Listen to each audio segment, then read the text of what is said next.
प्रदोष व्रत की कथा इस प्रकार है। एक गांव में एक निर्धन विधवा ब्राह्मणी रहती थी और उसके साथ उसका एक पुत्र भी था।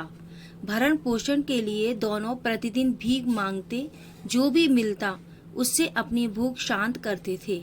ब्राह्मणी कई वर्षों से प्रदोष व्रत का पालन करती आ रही थी। एक बार ब्राह्मण का पुत्र त्रयोदशी तिथि पर गंगा स्नान के लिए निकला। स्नान कराकर जब वह अपने घर की ओर आ रहा था तो रास्ते में उसका सामना लुटेरों से हो गया और लुटेरों ने उसका सारा सामान छीन लिया और वहां से फरार हो गए।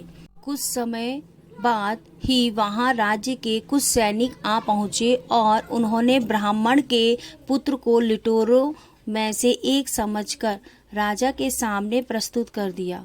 राजा ने उसको लुटेरा समझकर ब्राह्मण की दलील सुने बिना ही उसे कारागार में डाल दिया। रात्रि में राजा के स्वप्न में भगवान शिव आए और ब्राह्मण युवक को मुक्त करने का आदेश देकर अंतर्ध्यान हो गए। राजा नींद से उठकर सीधे कारागार पहुंचा और युवक को मुक्त करने का आदेश दिया। राजा युवक को साथ लेकर महल लौटे। राजा ने उस युवक का सम्मान किया और उसे दान में कुछ मांगने के लिए कहा। युवक ने दान के रूप में एक मुट्ठी धान मांगा। राजा उसकी मांग सुनकर बहुत हैरान हो गए। राजा ने युवक से प्रश्न किया कि सिर्फ एक मुट्ठी धान से तुम्हारा क्या होगा? तुम कुछ और भी मांग सकते हो।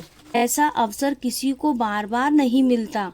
युवक ने बहुत ही विनम्रता पूर्वक राजा से कहा, हे राजन, इस समय यह धान मेरे लिए संसार का सबसे अनमोल धन है।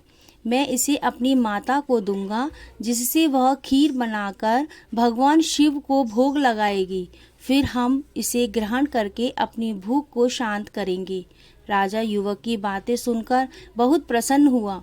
उन्होंने मंत्री को आदेश दिया कि ब्राह्मणी को दरबार में सम्मान के साथ लाया जाए। मंत्री ब्राह्मणी को लेकर दरबार पहुँचे और उन्होंने सारी बातें ब्राह्मणी को बताईं और उनके पुत्र की प्रशंसा करते हुए ब्राह्मणी के पुत्र को अपना सलाहकार नियुक्त किया। इस प्रकार निर्धन ब्राह्मणी और